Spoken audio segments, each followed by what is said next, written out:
की आता आम्ही मालिकांमध्ये काम करत असल्यामुळे ना दगड जरी आमच्या समोर आणून उभा केला तरी आम्ही रडू शकतो, इतकी आम्ही तयारीला झालेलो असतो. नेहमी मला असं वाटतं की एका चांगल्या फिल्मचा छोटासा भाग होता आला तर तो आपण व्हावा. पण हा चुकीचा समज आहे की बायका एकत्र आल्या की भांडणं होतात. आणि ते बारीकसं म्हणणं जाणून घेण्यासाठी पुरुषाला कितीही जन्म घेतले जन्म घ्यावे लागतात आणि तरी सुद्धा गाण्यात असं ओळ की बाईचं मन तुला कळलं नाही. संजय मोने सर ही विलक्षण असामी आहे, तर त्यांना तुमच्या मनातलं कळतं का आणि तुझ्या काय वाटतं तुला?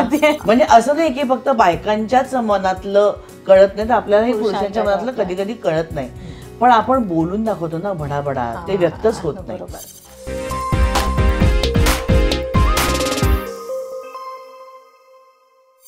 नमस्कार, मित्र म्हणे लाईमलाईटमध्ये सगळ्यांचं स्वागत. मी प्रणिता आणि सध्या चर्चेत असलेला सिनेमा म्हणजे बाई ग. आणि त्या सिनेमातल्या अभिनेत्री आज आपल्या सोबत आहेत, सुकन्या मोने आणि अदिती सारंगकर. सुकन्याताई, तुम्ही जी मॅच खेळताय ती जिंकताय आणि नुसती जिंकत नाहीये, खूप मार्जिनने जिंकताय. तुम्ही लकी चार्म ठरताय का सध्या? बापरे, चांगलंय असेल तर. कारण ज्याने मराठी चित्रपट जर असं चांगलं छान छान बुकिंग येत असेल तर मला आवडेल असं म्हणून घ्यायला, पण असंच नाही म्हणता येणार, कारण त्याच्यामागे अनेक लोकांचे हात आहेत, अनेक लोकांचे कष्ट आहेत आणि तेव्हा कुठे चित्रपट तयार होतो. आणि आता प्रमोशन करणं हे खूप महत्त्वाचं असतं, त्यामुळे प्रमोशन करण्यासाठी निर्माताही तयार असावा लागतो, कारण हे प्रमोशन करायला जेवढा चित्रपट तुम्ही बनवलाय त्याच्यापेक्षा डबल मेहनत आणि पैसे लागतात खरं तर. आणि तुमच्या सगळ्यांचे पण त्याच्यामध्ये हातभार आहे. तुम्ही सोशल मीडियावरती आमच्या मुलाखती घेता, आमच्याबद्दल तुम्ही छापता, रील्स करता, एक एक टाकत असा, ते पण महत्त्वाचं आहे आणि त्याच्यामुळे चित्रपट हिट होतं असं मला वाटतं. कंटेंट तर आहेच, गोष्ट चांगली असेल तर काही होऊ शकतं, त्यामुळे ते तर आहेच, पण तुमची पण मेहनत आहे, त्यामुळे एकच व्यक्ती लकी चार्म होऊ शकत नाही. ह्या सगळ्यांचे कष्ट पाठीशी आहेत आणि मुळात म्हणजे प्रेक्षकांना आपण आता आवडतोय, म्हणजे प्रेक्षकांना गोष्ट आपली आवडते आणि म्हणून प्रेक्षक आता थिएटरकडे वळायला लागलेत, त्यामुळे तुमची गोष्ट चांगली असावी आणि ती लकी चार्म ठरते. ओके, तर या सिनेमातल्या कॅरेक्टर बद्दल काय सांगाल? म्हणजे तुम्ही छान मोठं कुंकू, सगळे मराठमोळे दागिने घालून छान दिसताय. माझं नाव पुतळाबाई आहे, नावावरूनच कळेल की मी कुठल्या काळातली आहे की कुठल्या युगातली आहे ते. आणि माझं जे एकंदरीत वेशभूषा आहे साक्षीने केलेली, आमच्या नऊवारी साडी, मोठं कुंकू, खूप छान छान दागिने, आणि माझी भाषा पण याच्यामध्ये थोडीशी वेगळी आहे. म्हणजे खूप क्लिष्ट नाही आहे, पण काही काही शब्द की जेणेकरून तुम्हाला कळेल की ही त्या काळातली आहे. आणि असं छान कॅरेक्टर आहे मला मिळालेलं. आणि मी स्वप्नील जोशीची मी नायिका आहे, म्हणजे असं कोणीच स्वप्नातही इमॅजिन केलं नसेल की मी आणि स्वप्नील हिरो हिरोईन असू. तर त्याच्यामुळे ते, आणि दिसायला पण छान दिसलं पाहिजे ना, ते अतिशय विजोड दिसता कामा नये. ती जोडी सुद्धा प्रेक्षकांना आवडली पाहिजे, त्याच्यावर ते तर पुढचा खेळ सगळा त्याच्यावर अवलंबून होता, त्याच्यामुळे तेही छान दिसलं आणि ते करताना खूप मजा आली. हा वेगळा प्रयोग म्हणता येईल का ना, हिरोईन म्हणलं की एक टिपिकल स्वप्नील जोशी. अगदी बरोबर बोललीस तू, अगदी बरोबर. कारण आपल्याकडे ना इमेज बनून जाते की ह्या वयाची झाली, या आकारमानाची झाली की तिच्यासाठी हेच रोल असतात, आई माई ताई अक्का असेच रोल असतात. तर असं पांडुरंग जाधव यांनी विचार केला की ह्या काळातली आहे तर आपल्याला तशीच हवी आहे. तर त्यामुळे माझा विचार केला त्यांनी, हे त्यांचं धाडस आहे आणि निर्मात्यांनी त्याला होकार दिला, त्यामुळे त्यांचं धाडस आहे. आणि आपल्याला काही कुठल्याही भूमिका करायला आवडतात, मिळायलाच हव्यात. त्याच्यासाठी कलाकार हा खरं तर आसुसलेला असतो की मला कुठली वेगळी भूमिका करायला मिळेल, त्याच्यामध्ये मी काय करू शकतो. तर त्याच्यामुळे ते करायला मिळालं. आणि खरंच तू म्हणतेस असं की स्वप्नील आजचा हा चॉकलेट हिरो आहे आणि तो जिथे हात घालेल तिथे सोनं आहे. तर त्याच्यामुळे त्याच्याबरोबर आपल्याला काम करायला मिळणं, ज्याला मी लहानपणापासून बघितलंय, कृष्ण म्हणून बघितलंय, गिरगावातला आमचा शेजारी म्हणून बघितलंय, तर त्याच्याबरोबर असं हिरोईनचं काम करताना खरंच खूप मजा आली. आणि त्याने पण तो मोकळेपणा दाखवला, नाहीतर ते खूप कठीण होतं. की आता आम्ही मालिकांमध्ये काम करत असल्यामुळे ना दगड जरी आमच्या समोर आणून उभा केला तरी आम्ही रडू शकतो, इतकी आम्ही तयारीला झालेलो असतो.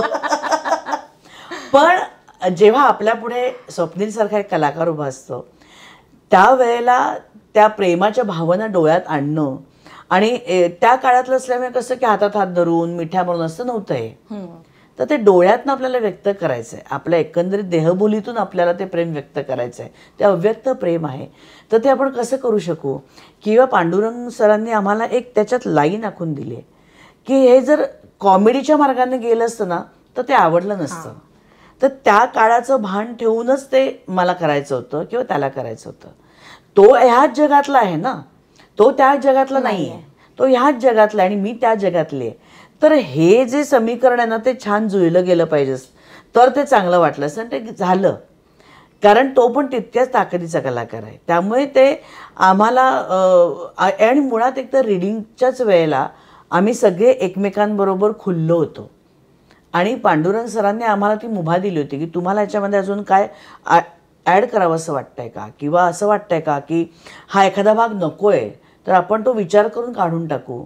तर ती मुभा आम्हाला दिल्यामुळे ना आम्हाला सगळ्यांना आमच्या भूमिका ह्या स्पष्ट दिसत होत्या की काय होणार आहे किंवा आपला वेशभूषा आपण काय करायला हवी आहे. ह्याचं पण कॉन्ट्रीब्युशन पांडुरंग सरांचं पण होतं आणि आमचं पण होतं आणि त्याच्यामुळे त्या सगळ्या गोष्टी सोप्या होत गेल्या. किंवा त्याच्याबरोबर मी तर हात ठेवते हां, आपण असं सांगायला नाही लागलं आम्हाला, आपोआप ते प्रसंग करत असताना होत गेलं. ओके. अदिती मॅडम, तुम्ही म्हणजे 2.5-3 वर्षांनी कॅमेरा समोर आला, चित्रपट बऱ्याच वर्षांनी मालिका केली होती, तर पुन्हा ते ऍक्शन शब्द आणि होस मी करू शकते परत ती फिलिंग कशी होती? हे बघ, आपण जरी अनेक वर्ष काम करत राहिलो असलो तरी ना आपल्याला एखाद्या गोष्टीची सवय झालेली असते. ती सवय मोडायला पण वेळ लागतो आणि मोडलेली सवय परत लागायला पण वेळ लागतो. तर तसेच पहिले 2-3 दिवस गेले. सुदैवाने 2-3 दिवस माझे फार महत्त्वाचे सीन्स नव्हते. पण काय ना, एखाद्या कलाकाराला ऑडियन्सच्या टाळ्या, शिट्ट्या, त्यांनी येऊन काढलेले आपल्याबरोबरचे फोटोग्राफ्स आणि रोलिंग ॲक्शन हे शब्द हे आयुष्यात खूप महत्त्वाचे असतात. प्रेक्षकांचं कौतुक होतं, प्रेम होतं, ते फोटो काढत होते. पण सतत असं वाटत होतं, अरे प्रेक्षक फोटो काढतात पण त्यांची मेमरी आहे ना फार क्षणिक झालेली, शॉर्ट टर्म मेमरी झालेली आहे की लोकांच्या समोर तुम्ही सतत कुठल्या ना कुठल्या रूपात असणं खूप आवश्यक असतं. नाटक करते पण ना नाटकाचा ऑडियन्स वेगळा, नाटकाचा ऑडियन्स वेगळा असतो म्हणण्यापेक्षा लोकांना एका क्लिकवर आपण दिसत नाही ना नाटकातनं. त्यांना थिएटरपर्यंत यावं लागतं, तिकीट काढावं लागतं. आणि चित्रपट आणि आत्ता प्रमोशन्सची इतकी वेगळी पद्धत सुरू झालेली आहे की इतक्या चांगल्या पद्धतीने सोशल मीडियावर म्हणा किंवा तुम्ही सगळे इंटरव्ह्यूज घेऊन म्हणा एका क्लिकवर लोकांपर्यंत आम्हाला पोहोचवता. नाटक जेव्हा करतो तेव्हा ह्या पब्लिसिटीचे लिमिटेशन्स असतात. भले कलाकार म्हणून मला ते समाधान वाटत असतं, येणाऱ्या लोकांच्या टाळ्या किंवा त्यांचं कौतुक मिळत असतं, पण आपण अजून लोकांपर्यंत पोहोचावं असं प्रत्येक कलाकाराला वाटत असतं. गेली अनेक वर्ष ते मलाही वाटत होतं.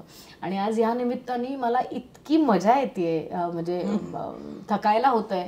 कारण प्रॉबेबली ही थकायला होतं हिच्यासमोर म्हणणं म्हणजे पण मला असं वाटतं की सवय नाही राहिली. हिला वर्षभर ना तिच्या अंगवळणी पडले, प्रमोशन, एक सुपरहिट, त्यानंतर दुसरी प्रमोशन. सो ते अजून मला असं वाटतं की माझ्या अंगवळणी पडलेलं नाही आहे प्रमोशन. पण मला मजा येते असं इंटरव्ह्यूज द्यायला किंवा माझ्या कॅरेक्टरबद्दल बोलायला. तो 2-2.5 वर्षानंतर मी कॅमेरा फेस केला तेव्हा मला बरं वाटलं माझ्या मित्राला भेटून. तुम्ही मदरहूड छान एन्जॉय करत होता, पण त्याच्यात आपण आजमावून बघतो स्वतःला, तर हीच ती संधी आहे असं का वाटलं तुम्हाला? त्या म्हणजे स्क्रिप्ट पाहिली तुम्ही का कॅरेक्टर पाहिलं? तुला खरं सांगू का, आपण आजचं काम उद्यावर ढकलत असतो.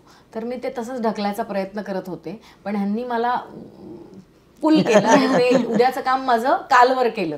त्यामुळे मी पटकन हो म्हटलं. हे बघ, माझं कॅरेक्टर म्हणण्यापेक्षा नेहमी मला असं वाटतं की एका चांगल्या फिल्मचा छोटासा भाग होता आला तर तो आपण व्हावा. आणि असं कॅरेक्टर मी केलं नाही आहे का, तर अशा पद्धतीचं कॅरेक्टर मी केलं आहे, मालिकेमधनं केलं आहे. पण मालिकेचा कॅनव्हास आणि चित्रपटाचा कॅनव्हास ह्याच्यावर खूप फरक आहे. आणि जेव्हा मालिकेत काम करत होते तेव्हा मी निगेटिव्ह लीड होते, पण ह्याच्यामध्ये मी हिरोईन म्हणून उभी आहे, लीड म्हणून उभी आहे, नायिका म्हणून उभी आहे. आणि मला असं वाटलं की अशा पद्धतीची ग्रे शेडची नायिका लोकांसमोर एक डायरेक्टर आणायचा विचार करतोय आणि त्यासाठी जर कॅरेक्टर म्हणून परफॉर्मर म्हणून माझा विचार करतोय, तर मला असं वाटलं की आहे ना आपल्यात कुठेतरी, मग आत्ता हीच ती वेळ, हाच तो क्षण आपण हो म्हणायला पाहिजे. आणि मी हिंमत करून हो म्हटलं आणि हा इतका चित्रपट इतका मोठा झाला. लोकांनी त्यातली गाणी उचलून धरली आहेत, त्यातले डान्सेस उचलून धरले आहेत.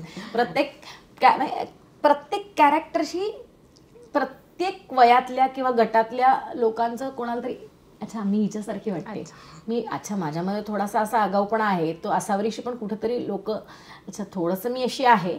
तर मला असं वाटतं 6, 7, 8 लोक असली ना की तुम्ही कोणाशी तरी कनेक्ट होता. तर काही लोक काही पद्धतीने असावरीशी कनेक्ट होत आहेत आणि मला असं वाटतं हेच त्या लेखकाचं दिग्दर्शकाचं यश आहे असं म्हणायला हरकत नाही. 6 अभिनेत्री आहेत आणि चांगल्या चांगल्या आहेत, तर अभिनेत्री म्हणून तुमची एक्सचेंज कशी होती एकमेकींशी? खूपच छान होती. एकतर मुळात काय झालं माहितीये, 25 दिवस आम्ही लंडनला होतो आणि सगळे आम्ही एकत्र होतो. त्याच्यामुळे ते एक एकत्र असं ते बॉन्डिंग वेगळं असतं. मुंबई शूटिंग असं तर कदाचित हिचं शूटिंग आहे 3 दिवस, ती तिथे जाऊन करेल, मग आमचं काहीच शेवटच्या सीनला फक्त आमचं एकत्र काम असतं. पण तिथे आम्ही एकत्र होतो सगळ्याजणी आणि तिकडे एका बसने आम्ही सगळेजण जायचो. कोणाचं कॉल टाईम असं नसायचा. सगळ्यांनी सकाळी बसमध्ये बसायचं आणि जायचं, जेव्हा तुमचं काम असेल तेव्हा तो कॉल टाईम, आणि सगळे आम्ही एकत्र यायचो घरी. तर त्याच्यामुळे तोही एक फरक पडला की आम्ही जाताना खूप छान नंताक्षरी आणि काहींचे गुण जे माहिती नव्हते तेही आम्हाला त्याच्यात कळले.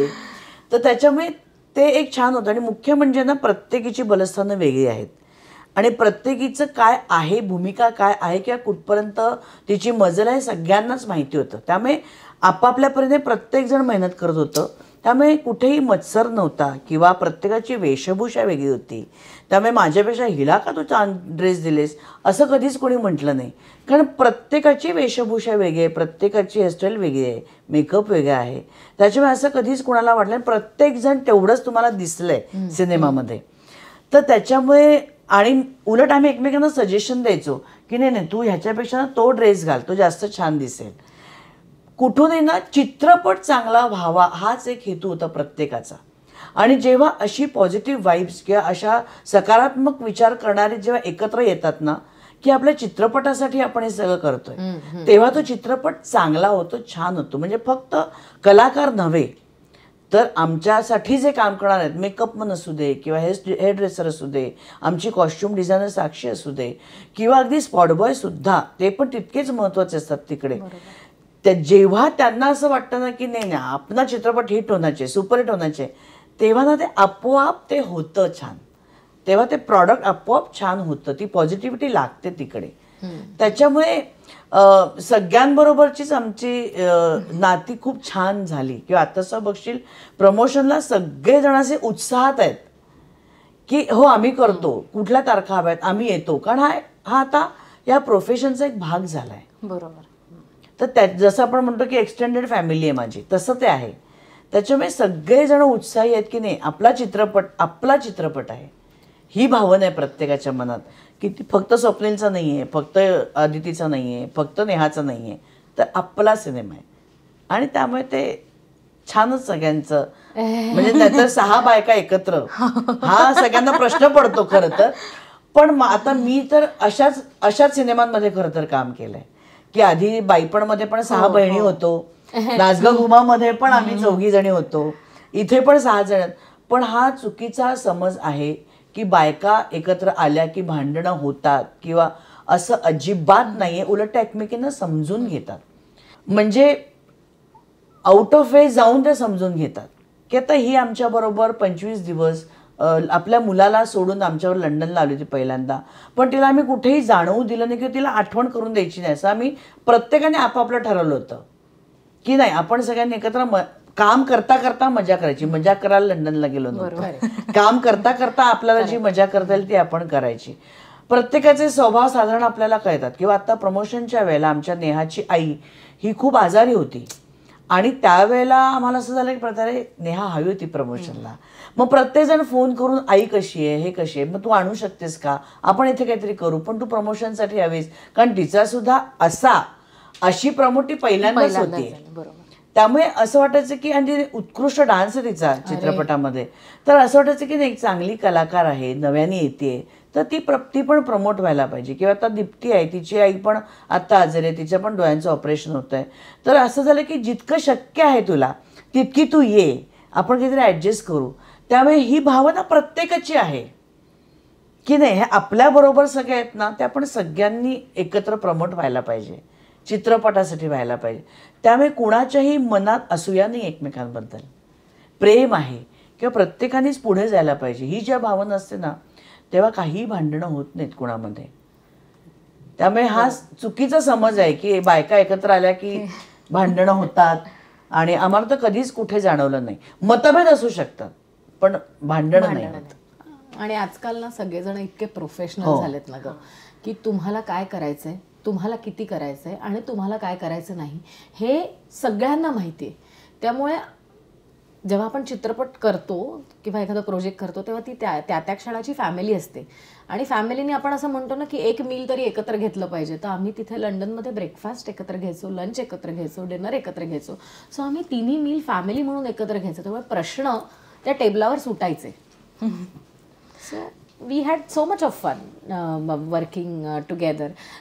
आणि सुकन्याताईला एक सिनियर म्हणून तिने काही सांगितलं तर ते तिने मला का सांगितलं असं मला कोणाच्याही भुवया उंचावल्या. किंवा स्वप्नीलने एक मित्र म्हणून मला सांगितलं की भाई ये अच्छा नहीं हो रहा है तो थोडा ऐसा करके देखते. मला बरं वाटायचं, कारण कधी कधी सीमित होतो कलाकार म्हणून आपण, सीमित होतो किंवा आपण स्टॅग्नंट होतो. अशा वेळेला तुमच्या वाटा ओपन करून देणारी माणसं आजूबाजूला असली ना की तुमचा परफॉर्मन्स बेटर होतो. त्यामुळे हा स्वार्थ असतो की आपलं काम अजून चांगलं व्हावं, आणि त्याच्यासाठी समोरचा जर आपल्याला सांगत असेल तर ते ऐकायला हवं. म्हणजे नुसतंच नाही. नेहा मला सांगायची आप है ना ऐसा लिपस्टिक लगा के देखो तो आपको बहुत अच्छा लगेगा. तर मी म्हणायची की तिचं ज्ञान त्या क्षेत्रात चांगलं आहे, तर मी तिच्याकडनं ते शिकले. प्रार्थनाकडनं how you present yourself on social media, कारण ती इज व्हेरी ऍक्टिव्ह. आणि मग त्यानंतर मी स्वतःला थोडंसं ऍक्टिव्हेट केलं सोशल मीडियावर, कारण त्यांनी सुद्धा खूप फरक पडतो गो. तुम्ही कसे लोकांपर्यंत पोहोचणं सुद्धा आवश्यक असतं ना, नाहीतर लोकांच्या मनातही तुमची एक वेगळी इमेज तयार होते. बरोबर. सो फार समाधान वाटतं. आणि कलाकार म्हणून पण माणूस म्हणतो आपण नेहमी विद्यार्थी दशेत असावं असं मला वाटतं. कोण लहान कोण मोठं किंवा हा विचार न करता प्रत्येक वेळेला आपण काही ना काहीतरी ग्रहण केलं पाहिजे, शिकलं पाहिजे आणि ते आचरणात आणलं पाहिजे असं मला वाटतं. ओके. कारण त्याने आपलाच विकास होतो. बरोबर. खूप वेगवेगळे कॅरेक्टर्स आहेत, तर ते लिखाणातून कसे बांधले गेलेले आहेत? म्हणजे लिखाणाबाबत काय सांगाल सिनेमाच्या आणि डिरेक्शन बाबत? पांडुरंग दादांचीच ही कथा आहे, त्यांच्या डोक्यातून आलेली कल्पना आहे आणि त्यांनी त्यांच्या मित्रांनी त्याचं पुढे डायलॉग्स आणि हे केलं.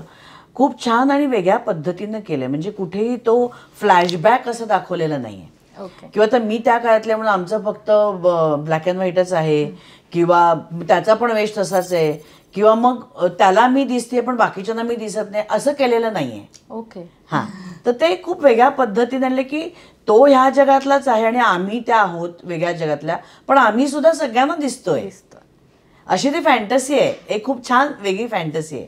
तर ते लिखाणातनं सुद्धा आलं आणि खूप ना त्याच्यावरती खूप प्रकाश नाही पडला. म्हणजे असं लोकांना की अगदी असं प्रॉमिनंट की तिला हेच आहे ते तुम्ही ओळखायचं आहे प्रेक्षक म्हणून. पण जसं त्याला प्रश्न पडलाय ना की कशावरून काय झालंय हिचं, म्हणजे जे म्हणतो की बाईचं मन करणं खूप कठीण आहे, हे कोडं कधी न सुटणार आहे. आणि ते प्रेक्षकांना सुद्धा तसंच वाटेल की अरे याचं काय झालंय, काय नक्की हवं या बाईला, म्हणजे ती मोकळी होईल, म्हणजे तिला मोक्ष मिळेल, म्हणजे ती मुक्ती मिळेल, असं ते आहे ना. आणि ते खूप छान खुमासदार पद्धतीनं प्रेक्षकांपर्यंत पोहोचवलंय आणि खूप व्यथा व्यथा व्यथा बायकांच्या असं कुठेही केलेलं नाही, अवडंबर नाही केलंय. की जसं आत्ता सुद्धा आपल्या छोट्या छोट्या गोष्टींमध्ये आपल्याला आनंद मिळतो. आपली समोरच्याकडनं अपेक्षा छोटीशीच असते किंवा तुझ्या तर सौमित्रकडनं बॉस म्हणून छोटीशीच काहीतरी अपेक्षा असेल की हा मी इंटरव्ह्यूला सर्व वा यावेळेला वेगळं विचारस, एवढंच तुला हवंय पण ते तुला हवंय असं असतं. छोट्या छोट्या गोष्टी असतात तशाच हव्या असतात बाईला. तर तेच त्यांनी दाखवण्याचा प्रयत्न केलाय की फार मोठं काही नाहीये पण त्याने ती सुखावते, त्याने तिला छान वाटतं, एवढेच तिची अपेक्षा. तर ते त्यांनी खूप छान पद्धतीनं मांडलं आणि त्यामुळे आम्हाला करताना पण ते खूप सोपं गेलं. दुसरी गोष्ट म्हणजे भाषा जी आहे ती खूप अवघड नाहीये. किंवा माझ्या भाषेमध्ये छोट्या छोट्या छोट्या छोटे शब्द त्यांनी घातलेत फक्त, की जेणेकरून कळेल की मी त्या जगातली आहे. किंवा आता नेहाची जी भाषा ती अमरावतीची मराठी आहे म्हणून की ती सतत तीच भाषा बोलते का ती आणि तो, तसं नाहीये. तर मध्ये मध्ये एखाद्या शब्दाने एखाद्या वाक्याने कळतं की अरे हा ही अमरावतीची. किंवा आता सुद्धा आपण जेव्हा बोलतो तेव्हा पटकन कळतं हा ही पुण्याची आहे, ही कोल्हापूरची आहे, हा हिचं लहेजा बेळगावचं आहे म्हणून काय ती सतत कानडीमध्ये बोलते का, नाहीये. तर इतकं सिम्पल ते ठेवलंय, कलोकियल ठेवलंय आणि इतकं इतकं सोपं त्यांनी केलंय, त्यामुळे ते कुणाला कठीण नाही जाणार. ओके. तर माझ्या कॅरेक्टर ती कोकणातली, पण म्हणून मी तो कुठेही मालवणी लहेजा घेतला नाहीये. कारण कोकणातली मुलगी अनेक वर्ष बाहेरगावी जॉब करते, इतकी शिक्षित आहे, कुठेतरी आपसूक तिचा तो लहेजा लोप पावतो, कमी होतो. आपल्या माणसांशी बोलताना तो येतो. म्हणजे घरात जर ती आईशी बोलत असेल तर त्या पद्धतीने बोलेल, पण बाहेर बॉस म्हणून जेव्हा ती वावरत असेल तेव्हा तिचं शुद्ध स्वच्छ मराठी आणि इंग्लिश तसंही असेल, त्यामुळे तिचा मी लहेजा पकडलाच नाहीये. मला असं वाटतं की प्रत्येक वेळी तुमचं कॅरेक्टर कुठलं आहे पोर्ट्रे करण्यासाठी तुम्ही तशासारखं वागावं याची गरज नसते. सो तुमच्या खाण्याच्या आवडीवरून सुद्धा तुम्हाला लक्षात येतं की मी पिझ्झा ठेवला असेल आणि भाकरी आणि सुकी मच्छी ठेवली असेल, मी जर तुकडा सुकी मच्छीचा आणि भाकरीचा मोडून खाल्ला तुम्हाला अच्छा कोकणातली आहे. किंवा ह्याच्यावरती भाजीमध्ये शेंगदाण्याचं कूट घातलं तुम्ही नाशिकचे वाटता आणि नारळवरनं पेरलात तुम्ही कोकणातले दिसतात, ते तुम्हाला सांगायची गरज नसते. I think he has made everything so simple. खूप सोप्या पद्धतीने त्यांनी लोकांना सांगितलं, 7 वृत्ती दाखवल्यात लोकांना, बरोबर, की अशी वृत्ती आहे, अशी वृत्ती, अशी वृत्ती, पण बाई म्हणून. आणि त्या बाईचं बारीकसं म्हणणं आहे काहीतरी, आणि ते बारीकसं म्हणणं जाणून घेण्यासाठी पुरुषाला कितीही जन्म घेतले जन्म घ्यावे लागतात, आणि तरी सुद्धा गाण्यात असं ओळ की बाईचं मन तुला कळलं नाही. आणि नाव जरी बाई असलं ना तरी हा फक्त बाईचा चित्रपट नाही. हा, मग तुमच्याकडे एकाच फ्लेवरचे चित्रपट येतात असं मग वाटलं नाही का? नाही, कारण बाईपण मध्ये बहिणींची गोष्ट होती, ती व्यथा वेगळी होती, ती जिद्द वेगळी होती. नाचगा घुमामध्ये जी आई होती ती आपल्या मुलीला समजून घेणारी किंवा समजावून सांगणारी, संसाराचं सार सांगणारी अशी ती होती. तिची व्यथा काहीच नव्हती आणि हॅपी गो लकी आई होती ती, आणि 1 नंबरची नाटकी होती.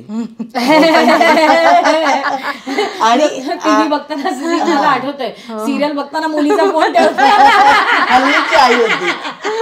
आणि ही जी आहे ही जी गोष्ट आहे ना, ही प्रत्येकीची एक हळूवार प्रेमकथा आहे, नवरा बायकोंमधलं हळूवार नातं आहे, ते सांगणारा बाईगा आहे. त्यामुळे हा ज्यांना यंदा कर्तव्य आहे त्यांनी बघण्यासारखं आहे की आपल्याला पार्टनर कसा हवा आहे हे बघण्यासारखं आहे. आणि ज्यांच्या लग्नाला खूप वर्ष झाले त्यांनीही बघण्यासारखं आहे की अरे हो, माझी बायको एकदा असंच वागली होती तेव्हा मी जरा समजून घ्यायला हवं होतं, ते गेलं आपल्या हातनं, पण काही हरकत नाही, पुन्हा जर असा प्रसंग आला तर मी ह्याला छान फेस करू शकतो, पुढल्या जन्मात आपण सुधारू शकतो. तर अशी हळूवार गोष्ट आहे. आणि ह्याच्यामध्ये प्रत्येक जण स्वतःला कुठेतरी शोधेल, प्रत्येकामध्ये. म्हणजे अगदी सागरमध्ये तो मित्र दाखवलाय, तो अरे माझा एक मित्र असा आहे यार, पण मी नेहमीच त्याला चुकीचं समजत गेलो. किंवा स्वप्नील सारखा नवरा मला पण हवा की तो समजून चुकला पण तो गोड आहे, तो चांगला आहे, त्याचे प्रयत्न चांगले आहेत. किंवा प्रत्येकीची जी व्यथा आहे त्याच्यामध्ये, तर प्रत्येक जण आपल्याला शोधेल त्याच्यामध्ये. आणि असं नाही हा की एक जण पुतळाबाईमध्ये शोधेल, तर त्या एका बाईला 6 वृत्ती, अरे हो मी हिच्यासारखी वागते कधी कधी, मी हिच्यासारखी वागते कधी कधी, असं पण वाटू शकेल. तर त्यामुळे ही नुसती बायकांनी बघण्यासारखी नाही, तर ही सहकुटुंब, सहपरिवार, मित्रमंडळींबरोबर बघण्यासारखी हा चित्रपट आहे असं मला वाटतं. एक शेवटचा प्रश्न दोघींनाही, की संजय मोने सर ही विलक्षण असामी आहे, तर त्यांना तुमच्या मनातलं कळतं का? आणि तुझ्या काय वाटतं तुला? तू तुझ्या प्रश्नातच खरं तर उत्तर आहे की तू विलक्षण असामी आहे, त्यामुळे मलाच त्याच्या मनातलं खूप वेळा कळत नाही.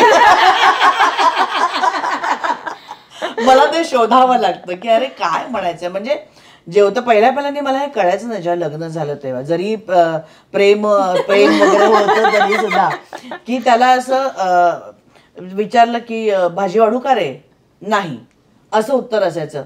भाजी वाढू ना, हो. म्हणजे पॉझिटिव्हली विचारा तुम्ही त्याला, म्हणजे का म्हणजे नकोय ना असं येतं ना. अच्छा भाजी वाढू का रे असं आलं की मग नको, भाजी वाढू ना म्हटलं की हो. म्हणजे पॉझिटिव्हिटी त्याच्यामध्ये असेल तर तो हो म्हण. हे खूप वर्ष लागले समजून घ्यायला, पण ते तसं आहे. किती किंवा तो बाहेर आल्यानंतर त्याला किंवा बाहेर जाताना त्याला परत हाक मारलेली आवडत नाही. म्हणजे मी नेहमी ना गॅलरी तुम्ही आपलं असं नवीन नाही मला ती कुणीही गेलं ते सवय आहे.